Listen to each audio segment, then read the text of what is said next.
سیدنا ابو ایوب انصاری رضی اللہ تعالیٰ عنہ دوسری بار غزوہ روم میں شرکت کے ارادے سے مصر تشریف لے گئے۔ قسطنطنیہ کی فتح کی رسول کریم بشارت دے گئے تھے اور اس لشکر کے مغفرت الہی کی خوشخبری بھی دے گئے تھے۔ اسلام کے امراء اور اشراف منتظر تھے کہ آپ کی پیشین گوئی کس جانباز کے ہاتھوں پوری ہوتی ہے۔ شام کے دارالحکومت ہونے کی وجہ سے سیدنا معاویہ رضی اللہ تعالیٰ عنہ کو اس کے لیے سب سے بہترین موقع حاصل تھا۔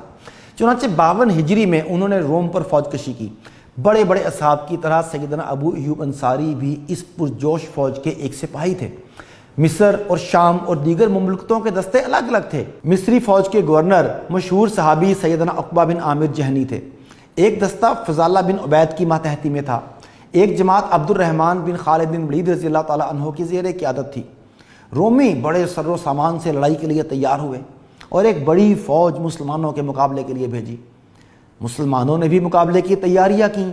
جوش کا یہ عالم تھا کہ ایک مسلمان رومیوں کی پوری صف سے مار کا آ رہا تھا۔ ایک صاحب کے جوش کی کیفیت تو یہ تھی کہ رومیوں کی صفوں کو چیر کر تنہا اندر گھس گئے۔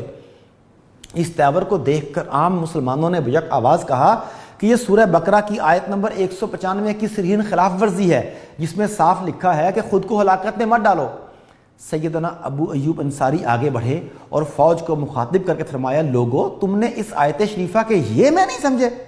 حالانکہ اس کا تعلق انصار کے ارادہ تجارت سے ہے۔ اسلام کے امن اور فراخی کے بعد انصار نے یہ ارادہ کیا تھا کہ گزشتہ سالوں میں جہاد کی مشغولیت کی وجہ سے ان کو جو نقصانات اٹھانے پڑے ہیں اس کی تلافی کی جائے۔